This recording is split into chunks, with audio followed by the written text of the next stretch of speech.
Hey, bookworms, this is Megan coming at you with another Cantina Conversation. Today's episode features a chat with Namrata Patel talking about her book, The Curious Secrets of Yesterday, that is available on June 1st.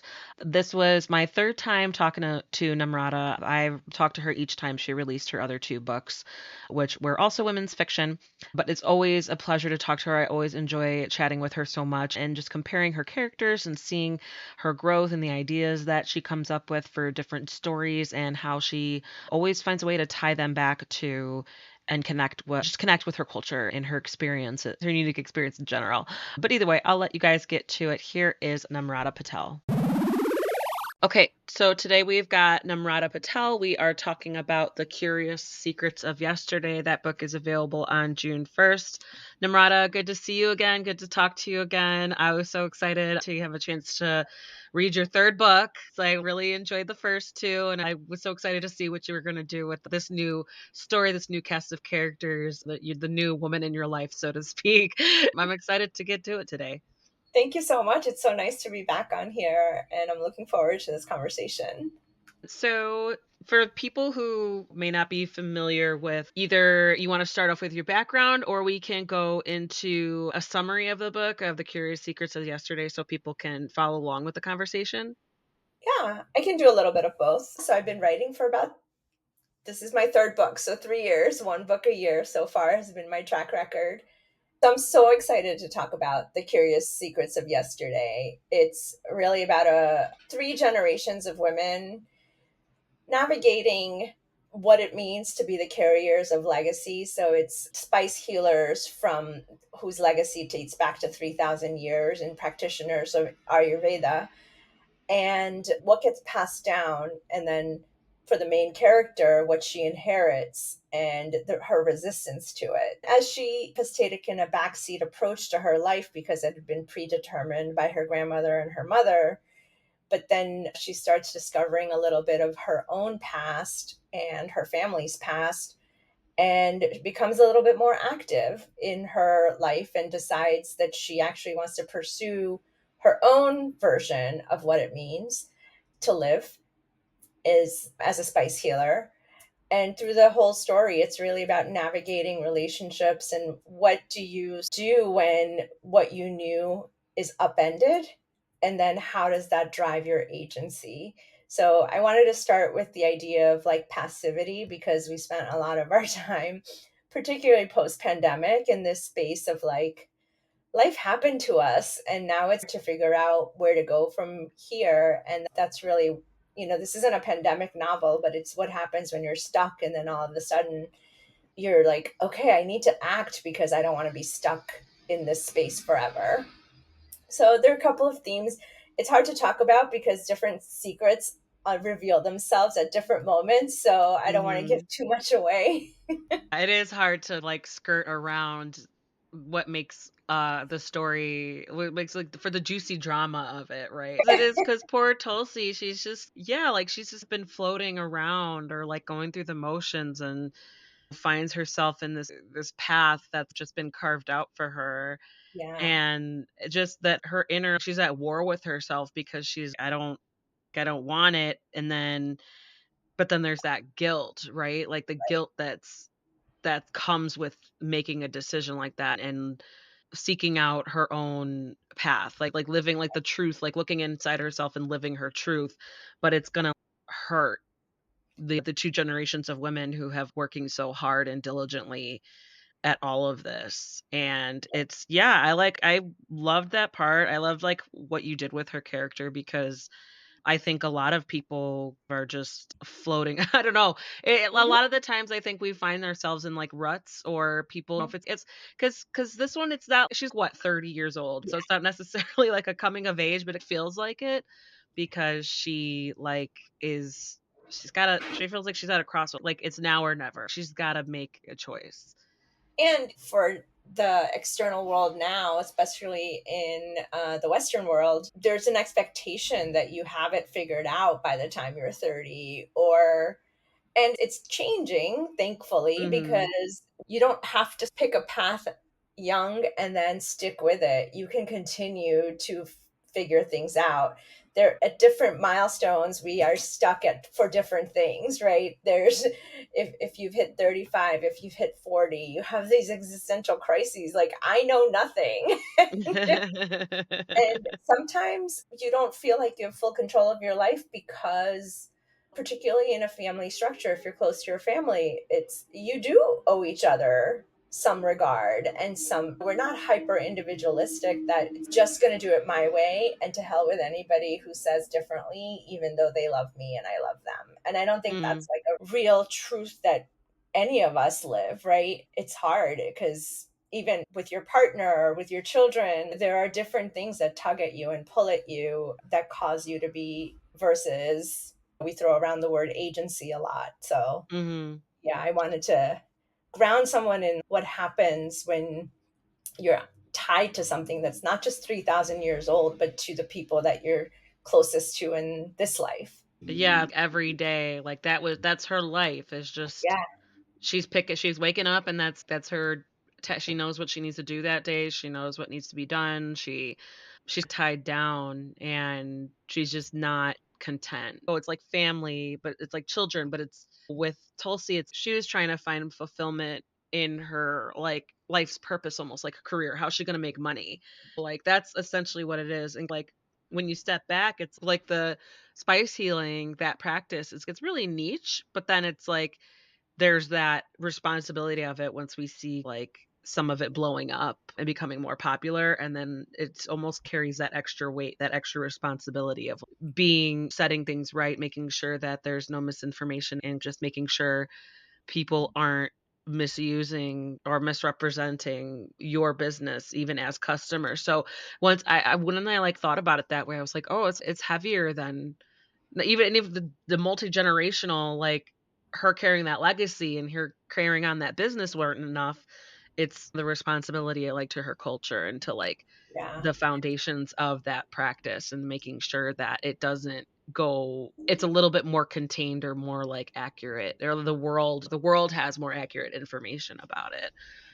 Yeah. And it was more a little bit of like culture evolves, but who does it belong to? And we're navigating this in real time in different ways, right? Particularly around appropriation versus appreciation and that sort of thing around. Yes, I don't think I would never gatekeep turmeric, but do I get annoyed that a coffee chain profits off of lattes made of turmeric? Yeah, it is a different sort of way to take Ayurveda and co opt it versus, oh, if you just incorporate the principles of Ayurveda in your daily life and you add turmeric to your cooking or you have a shot of turmeric and lemon juice and all of the videos. But yeah, that will help you reduce inflammation. And why would I want to gatekeep that? Right. But it's Mhm. more running away and representing a culture as if it's your own invention that made it more of her responsibility to feel like what is my role in this, because she always saw her role in it as just doing the same, but as it started to get expanding wider just and running away with it, she's to the realization that there is something here that she cares about and it's not so much a rut. But yeah, I was trying to really think through, especially because of Ayurveda, yoga, and other sort of Eastern things, that cultural markers that then sometimes they evolve and sometimes they devolve, right? So Mm. that's, yeah. So Yeah, there's a lot 100%. going on in this book for me sometimes. I was gonna say happen on I wanna, like, because I know your author's note, or the intro, like, in the beginning you set the tone, like, you set the context of where you felt really connected, or you felt like I sensed it was therapeutic for you because of your Yeah. experiences. Can you expand on that? Yeah, there's a little bit of the author in every book, right? Because you write about what interests you. I grew up, my father is a big practitioner of Ayurveda, but I grew up like seeing the the non-Indian version of Ayurveda outside in the culture. Every time I went to a yoga class, there was never an Indian instructor there. Or when I was doing some research and I went to a wellness retreat, like the Ayurveda practitioners, none of them were Indian. So I was like, what's happening here? Mm, And I was working through that. And again, it was this, there is no right answer because I'm not one to say that only Indian people can teach yoga, right? That is not a thing. But I also deeply believe that you need to understand the root and principles of the thing before you can just say downward dog. You know what I mean? What is the theory behind yoga versus a workout, which is not what it's intended to be. sure. But in Ayurveda, it's more, I really do believe in the everything starts in the gut. And so what we put into our bodies, don't get me wrong, I just put in potato chips in my body. So it's not I'm this master of Moderation, right? everything. Like, Yes, but I do live into the principles of some of it because it makes me feel good. And so part of the research and part of unearthing this was just getting it in my head because I grew up in such a dominant non-Indian culture. And what did it mean for me, who had left India when I was 8 years old, to then make claim to something that I'm just genetically tied to, right? mm, And was it different that I was doing the research versus a non-Indian author who may have been doing research? And so I was trying to excavate. I don't have an answer. It wasn't therapeutic. It just raised more questions. maybe a little But bit of the opposite. It sounds like it gave you an opportunity to just like examine, just yeah, explore it. Yeah. yeah. And again, if someone came up to me and said, "Oh, I bet you know Bollywood," I'd feel like, "I bet you I don't." Yeah. But at the same time, I don't want you to wear a an Indian outfit as like a Halloween costume. Those are like the intersecting things that we all wrestle with. Like I know Yeah. that you're a hyphenated culture as well, and it is but you grew up predominantly in a Western dominant Yep. life. Yeah. So you're just like, do I have the right to be like, don't make tamales unless you're Yep. Mexican, right? Exactly, exactly. I know. It's some things that just it's yeah, like, it depends, like, the context in which you grew up in, because it Right. reminded me I think one thing that stood out to me of what you were saying in the author's note part of it, where you discovered your where you are geographically located kind of affects how you view it and how you feel it, and I'm like, "Oh, that makes so much sense." It's, like, such a profound and simple way to look at it. It like, your identity, it's part of you, but it depends on where you are physically, like, geographically. Because Yeah. I've been here in the Midwest, like, all my life, and I've been to Mexico, like, so many times. I have families, my mom's family, they own properties and businesses on both sides of the border, and for them, it depends. If I had grown up closer to California or, like, closer to that border, my experience would Mhm. be so much different, and I would know probably so many more things than I do because I see the difference of, like, with my relatives over there and, like, the businesses and the language and just the comings and goings, and even just I don't wanna say the politics of it, but where their taxes are going versus where they're going to school. There are people on both sides of the border that it depends on what school they'll go to, like, it's things like that. It's Yeah. 'cause I unfortunately, I know that it is a thing where a lot of them, like, they'll live across the border, but they'll come to the US for school. And I'm not necessarily, like, mad about it, but I understand, okay, who are you contributing taxes to your public education system kind of thing. I could see why Yeah. people would be like, What? That's not I don't that's not cool," or something. So I get it from, like, both sides. But yeah, you're absolutely right where I that kind of resonated with me where I picked up on that specifically because I could totally see that, like, where, yeah, if you had not moved here when you were 8 years old, I wouldn't say you would be more strongly tied, but because I don't think it's that. I think it's just maybe how, like, outwardly you might be. 'Cause Yeah, I imagine you're not that confrontational about it, right? Like, you're not.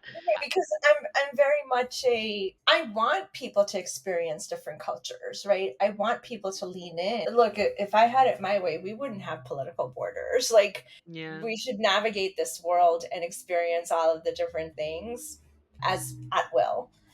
And I won't say anything more about that, but it's this Yeah. idea of I don't necessarily want to prohibit anybody and invite them into the culture. I think where I get confused or a little bit irritated is when it becomes like that my culture is then their culture, and they on that acknowledging it, acknowledge the things that came before you. If you're going to do talk about living on a cleanse that's based on ayurvedic principles, call that out. Ayurvedic principles that came from India 3000 years ago, instead Yeah. of pretending you just invented turmeric shots for healing. And Right. that's the nuance that I think gets lost, because then what happens is majority culture or the dominant culture, it's seen as it's theirs, right? Without the acknowledgement of the historical context. And then that has ripple effects, because then you're not that there were medical advancements 3000 years ago in India. You still have this preconceived notion of India as the land of cows or developing world or things like that, but because you're taking pieces and making them your own. But if you just took the pieces and acknowledged where they came from, I think we'd all be more learned about it. I went to Japan a couple of years ago, and it like you immerse yourself in Jap- Japan and Japanese, but I would never presume to be like, oh, and now here's a sushi roll I invented. Like Yeah. it just doesn't it'd be like, oh, this is sushi, and I added something different because I'm not an eel person or something like Yeah. that. But I would still credit it to Japan. I don't know if I'm explaining it, but it is this just like No, I could weird totally see it. line, Yeah, it's right? just a matter of just respecting the roots, like respecting where it came from and acknowledging it. Yeah, I think that this is really cool and interesting from this culture, from something I learned from a different culture, and I'm gonna try to like see how it fits into my what I need or what I want. And it's as simple as that. And I totally see that. I totally get that because I'm like, yeah, I'm thinking like, so it could be, yeah, it could just be tricky, especially with just such a diverse country that was built Mhm. on, as cliche that it sounds, like that's the truth. That's a reality of it. And that's why you go to other countries and you might not see people being like somebody who lives in, I don't know, England's probably a bad example, but somebody who's like living in Spain who's just they're not like, "Oh, I'm half Spanish, but I'm half like English or half Italian." Or maybe they do, but it's not that as prevalent as it is here because it's just generations and generations ago. And since then it's just been like a cycle or an influx and just continually people from other countries coming here, but that it's just that's what makes it so unique. And I think that's just what kind of adds to the complexity and the susceptibility to those cultures being misconstrued or wound up a little bit, Cute things like face. that, or just like a lot of it misinformation that might it lends itself to be open to that kind of either scrutiny or misinformation and things like that. So no, Yeah. I totally get it. Yeah, I follow your line of thinking. You're good. It's not there are people who have very hard stances, and then there are people who are very soft stances, and I think that you I don't speak for all Indian Americans, and I just speak for myself, right? Like my parents have a different perspective. Like they're very much in because they came here and there was no representation. So when they Mm. see representation, they get excited about her. I remember like when Madonna wore a sari to some Oh, awards show, and they were like, "Oh my God, there's someone in a sari." And for them, it was very much, they didn't take it as she was co opting. They took it as, sure. oh, there's a little bit of representation of our culture, even though Yeah. it was Madonna and I not. know. So it's still this, and they were both born under colonial rule. So they still have this like idea of being othered and being less than, even in America. So they like used to be more deferential. They're changing now because they have two strong willed daughters who are like, no, own it. But That kind of it's that reminds me of, like, how you represented Tulsi's grandmother, Ba, or how what she calls her, Ba.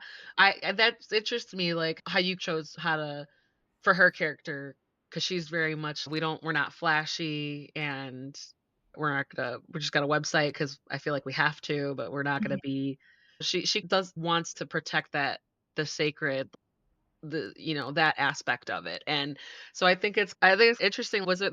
Did you draw from other family members that maybe felt the same way or had similar like viewpoints on it? No, I wanted to really set up multiple points of view around this. And I think for her, Aruna, the grandmother, it was very much a protectionist ours. This is what we do. Mhm. And all we care about is helping people. We don't want the flashbang. And it wasn't, it was very much a this is mine. Like we will make blends for you, but no, you don't, you don't get to decide what's in the blend, right? Like you don't get to decide what this is for. Like I will make the recipe, I will tell you how to use it, and if you use it, then you will be fine. So there's not a, Mhm. and Devi, her mom, is more like fluid in that she's very artistic and she's very much in this. She adores spices and she adores what she can create with them. And so I wanted to set up these juxtapositions for Dulcie to have these two sets of different ideologies that she's raised in. And of course she's conflicted because they're very strong or ethereal, and she can't really contextualize that. So it was really, I really was very afraid to make sure that Aruna wasn't a caricature. I wanted her Mm. to have like her own well-roundedness and motivation for why she was that way. But no, it wasn't around anybody. It was more Okay. around, It's more for, yeah, propelling the character development and like the yeah, no, plot, all that good stuff. if Yeah. only it was that easy. Yeah. No, I appreciated that. Even though she was a little, I wouldn't say she was problematic. She was just like, She was I rigid. could see, yeah, I could see herself towing that line where it's just, I could see herself, almost like any kind of grandma, but like for her or anybody who's like protective of their culture and she's got a business to run and she's proud of what she's established. And she is obviously she only has one. She's a little, like, tunnel vision about it. She's, "Okay, it's up to Tulsi. I'm not passing this to anybody else. I don't want any outsiders in this." And I think that could be said of a lot of even people who have, like, just, yeah, like, generations of, like, family business. They're really wary about what how they're gonna lead, like, whose hands is gonna take the mantle, things like that. So, no, I enjoyed, yeah, she spiced things up a little bit. She was adding in a little, she was obstinate. She was like, "No, like, we're not doing that."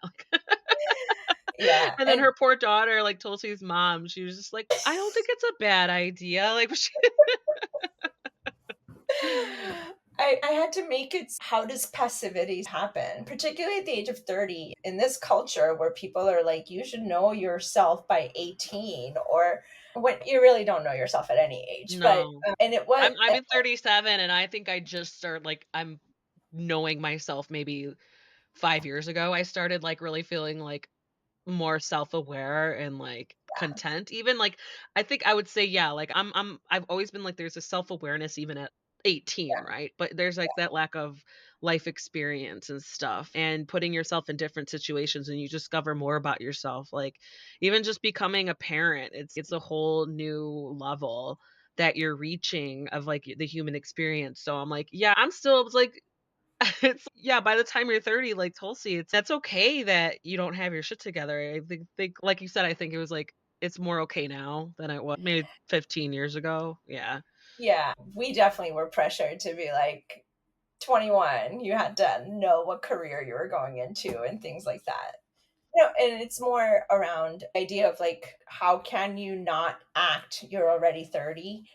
And it is like the lens you come with as a reader into the book. If you grew up in a very independent environment, or you grew up in a very like, uh, do it this way type environment, it's hard to relate to a character who is like just sitting in the mundaneness of a day they hate, right? Because Yeah, we have yeah. these things that tell us like all of the motivations and all of the career coaches and everybody is just act, get off your butt and act. And that's harder.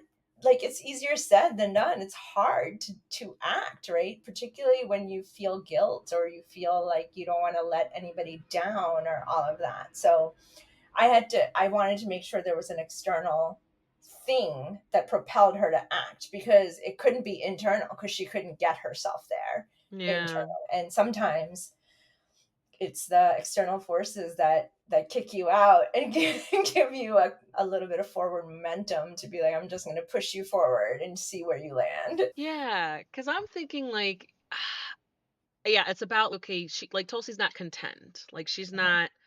She wants something more. She knows what she knows. She wants something more. She just doesn't know what. And that's you're exactly right. It's just do something. Like what's gonna make her do something. Yeah. And yeah, and it's she.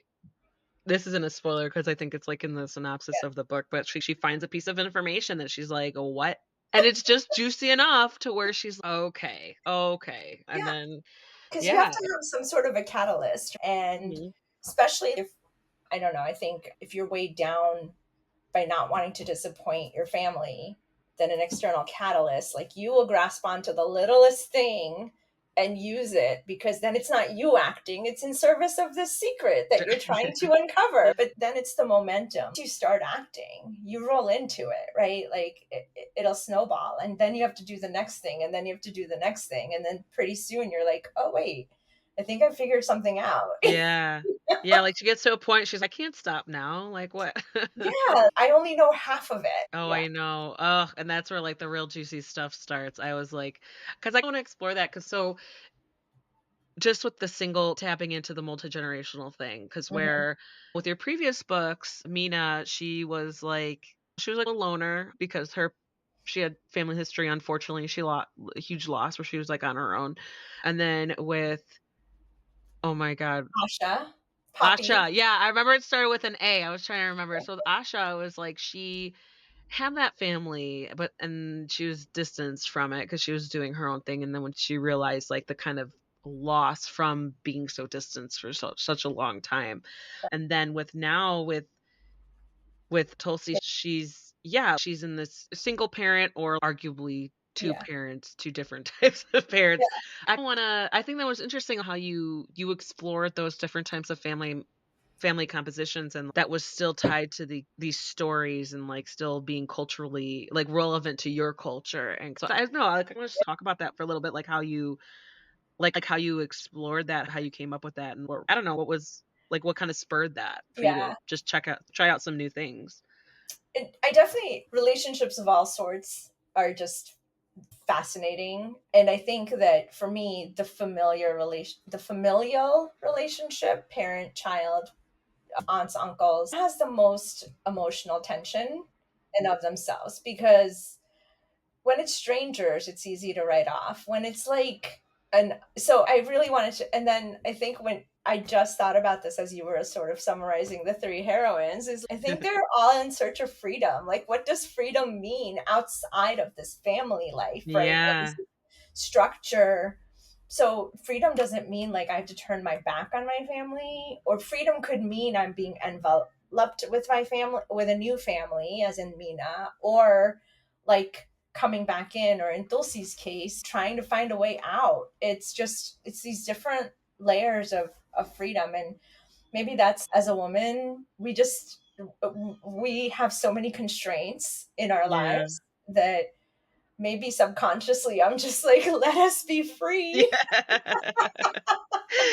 Really So gonna find some way. Yeah, because it's not just freedom from, I don't know, whatever constraints, like, that you have from your family, but you could also yeah, like, freedom from whatever constraints you're putting on on yourself. yourself, that's really it, Yeah. because it's not Yeah. about changing location. It's like those are the things that are easier.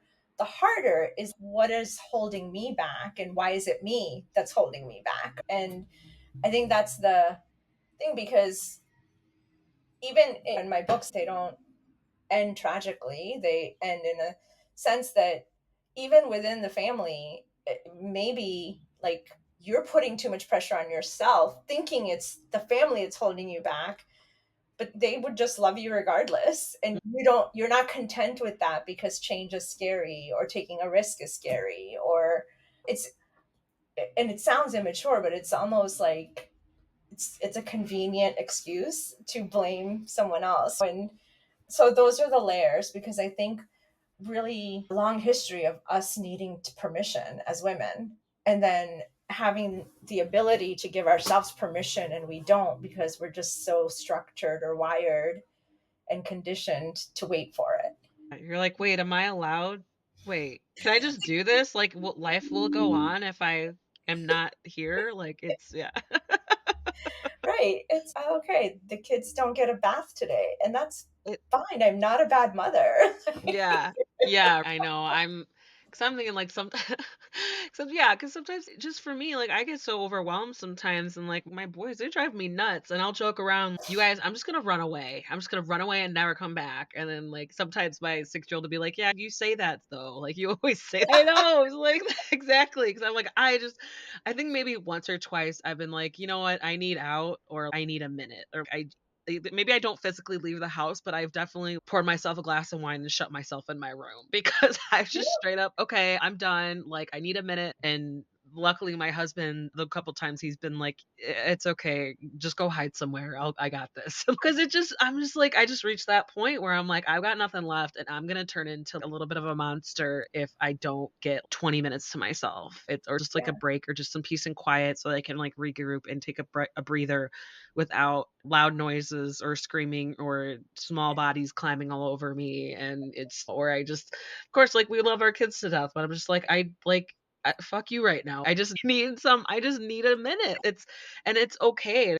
I think I don't, it's taken me a little bit to allow myself without the guilt that might Yeah. come with it. Just so like, you know what? I'm out of here. You're done. I'm done. Like it's just to allow myself that option if I really like as a last resort, if I Yeah. really can't. And but you're absolutely right. I think, yeah, unfortunately it's just women and through your characters it's just recognizing that and like how you said it's a convenient excuse, but it's a less scary excuse because then if it's me holding myself back, then that it means I have to be the one to figure that out and break through it. And it's not as simple as blaming it on other people. It's what am I doing? Wait, what? What's stopping me kind of thing. What I it's a always little more say that way. after 30, you can't use your parents as an excuse for how you are, right? Because Freud was like, "It's your mom's fault," or whatever, but after 30, like, it's on you to figure that out, and if there's trauma that informs who you are, then hopefully you can find the tools, if you're able to address that, but I think, like, it's a huge generalization, but I do think, like, when my friends particularly are like, "Oh, I'm just my dad was like this and my mom was like this," and I'm like, "You are 45 years old. You are this is on you."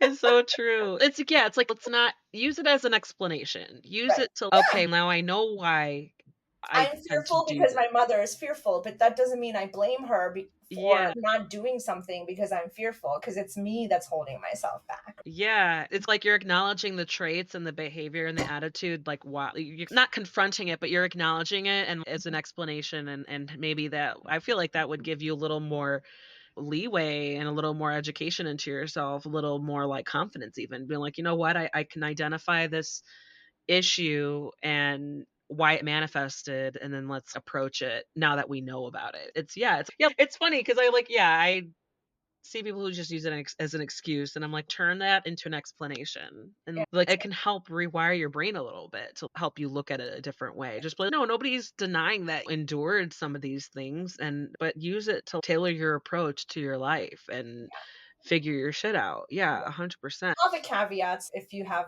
a lot of trauma or if you have mental health issues you can't see your way out of, that's different, but it's almost like a disservice to hide behind something if you don't have mental health issues or if you don't have that, because then, oh, I'm a jerk because I was raised this way, and it's no, you don't have to choose to be a jerk. You could Like choose you can have those intrusive thoughts, but don't act on them. Like that's where that line is. Like that's where you can hold yourself back and that's where that maturity is and that's where that growth is. Yeah, differently. definitely. I know. Oh, before I want to get into Tulsi, I think she might be like probably my favorite out of the three because she has to fill the silence. She's so talkative and she's just like unapologetic about it. She's word vomit. She and I love that her romantic interest, the handsome man that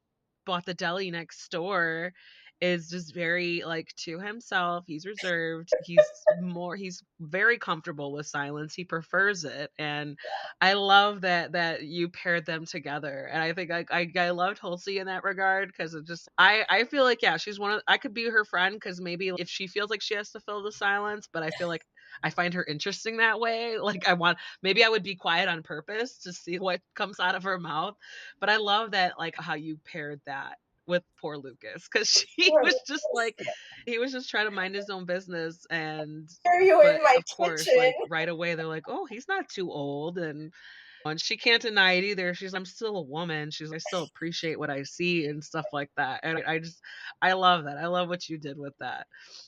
Thank you. Yeah, Lucas was hard because he was just like a grumpus, and he's just like, why are you in my kitchen babbling all the time? Yeah, but I like my heroes to be like that strong, silent type.